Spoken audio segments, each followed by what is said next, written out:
கர்த்தருக்கு சோத்திரம். இன்றைய வேதவசனம் எசேக்கியேல் 36 அதிகாரம் 11 வசனம். உங்கள் மேல் மனுஷரையும் மிருக ஜீவன்களையும் பெருகி பலுகும்படி வர்த்திக்க பண்ணுவேன். ஆமென். பூர்வ நாட்களில் நீங்கள் இருந்த நிலைமையில் நான் உங்களை ஸ்தாபித்து உங்கள் முந்தின சீரை பார்க்கிலும் உங்களுக்கு நற்சீர் உண்டாக செய்வேன். அதனால் நான் கர்த்தர் என்று அறிந்து கொள்வீர்கள். ஆமென். எசேக்கியேல் 36:11. உங்கள் மேல் மனுஷரையும் மிருக ஜீவன்களையும் பெருகி பலுகும்படி வர்த்திக்க பண்ணுவேன்.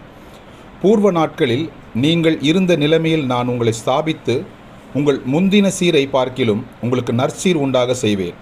அதனால் நான் கர்த்தர் என்று அறிந்து கொள்வீர்கள். ஆமென். கர்த்தர் உங்களை ஆசீர்வதிப்பாராக, உங்களோடு கூட இருப்பாராக. ஆமென்.